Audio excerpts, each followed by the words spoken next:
Eddie, we can't help but ask. You're not looking quite 155 these days. You're looking pretty big right now, man. Do you know what you're walking around at? And is it going to be? I mean, are you packing on muscle right now? No, so it's hydrated weigh-ins. So you guys are used to seeing me kind of thinned out, but we're 5 weeks away from a fight. This is my normal. This is kind of normally what I look like walking around. And you guys are used to seeing me the week of the fight, where I'm cutting water and doing all that. So no, this is my normal. It's my normal walk around. You know, I'm a meaty dude, and when I'm walking around, I can get as high as 191, something like that. But right now, in the mornings, about 78, 79. What's the experience been like for you? I know you haven't actually competed yet, but you've certainly been a part of this organization quite a bit already. So what's the experience been like for you?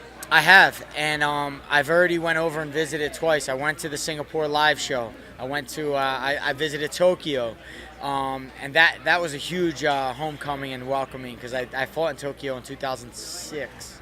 2006, damn. So I fought in this arena that we're about to fight in for the Grand Prix. I fought there 13 years ago, my first time I ever been to Tokyo. They handed me $11,000 cash, and I was happy as can be. So we've came a long way. I'm excited. How are you? What's the excitement level of potentially fighting Shinya Aoki again? Because you guys have a rivalry, obviously dating back to Dream. It is.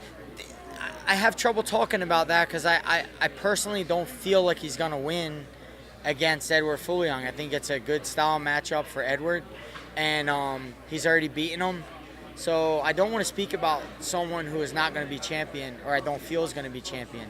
So if he's champion, then we can talk. But for right now, he's just a contender, and I want to keep my eye on Timothy, my next opponent, and not on contenders. My eyes on the belt. Fought for other brands before, but I wonder, when you say you fight for the UFC, like that's the big brand, everybody knows it. When you say you fight for Bellator, when you say you fight for one championship, you might have to explain it a little bit. Is that tough or frustrating for you, a guy with your experience level, to maybe have to explain to people where you're at? No, because this has been my journey throughout the whole thing. I'm a guy who fought for Dream. Dream wasn't the most popular place. I fought for Bellator. Wasn't the most popular place when I started there.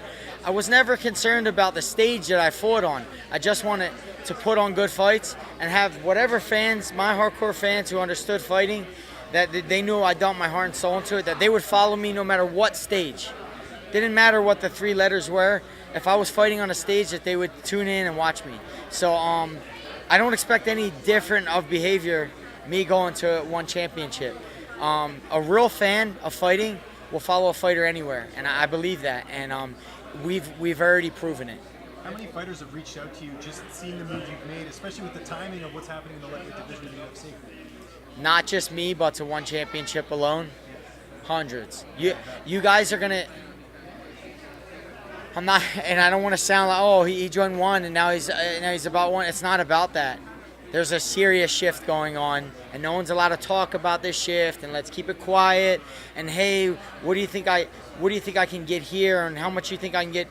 There's a shift. There's a serious shift going on in MMA. People are starting to understand that the money is being shared a little bit better than what it's always been, and that in order to do that, you got to test free agency. You got to have a little bit of carriage, and if you do that, you'll be rewarded. And guys are doing it now more than ever.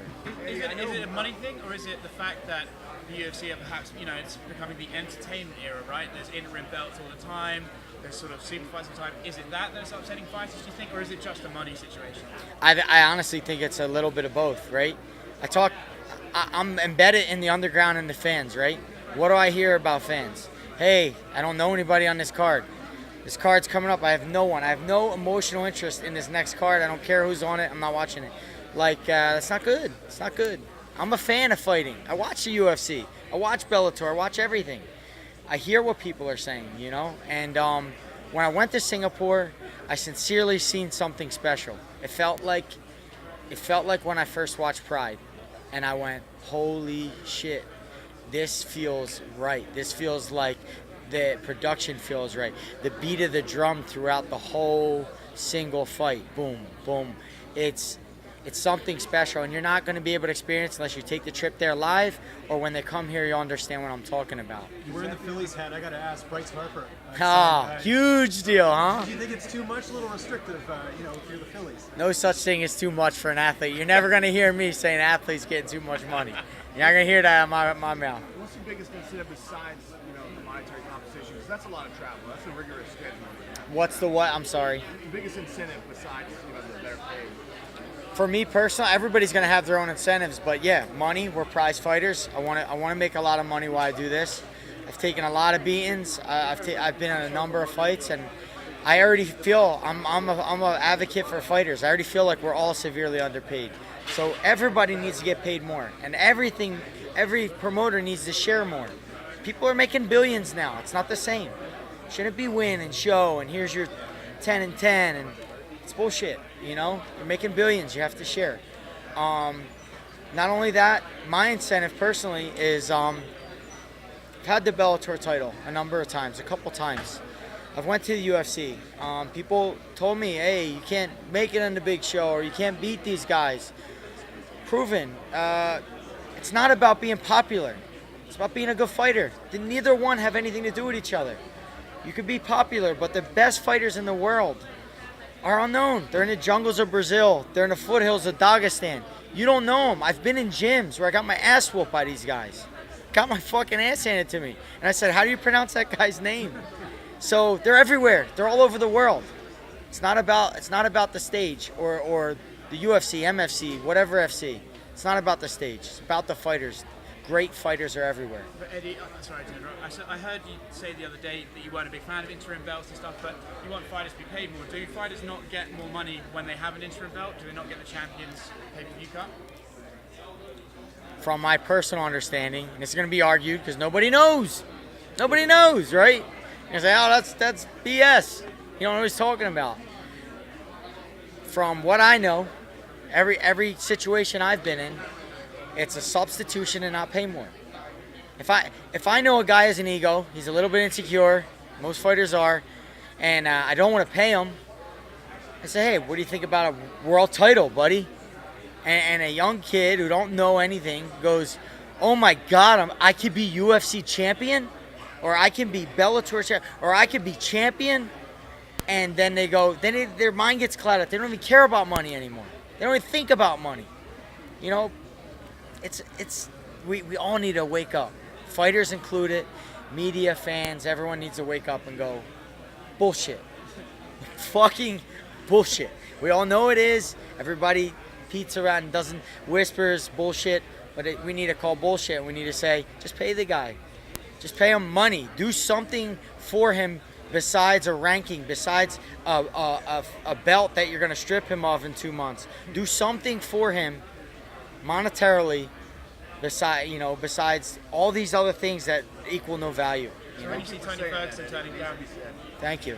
when you see Tony Ferguson turning down interim title fights, then we don't know the reason why, but he apparently wasn't interested in it. Tony Ferguson, could you imagine? Could you imagine? That's the saddest story. Hey, you got an interim belt. Hey, you want another interim shot? Are you kidding me? Are you guys kidding me? No one's talking about this. 2 interim shots without a real title? It's an absolute joke. It's a joke. It's gone too far, and something needs to be said. And I'm glad for Tony. What'd he do? He flipped him the bird and said, "Not happening.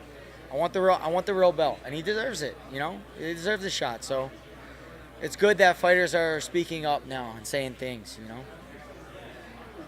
Thanks, Ed. Thanks.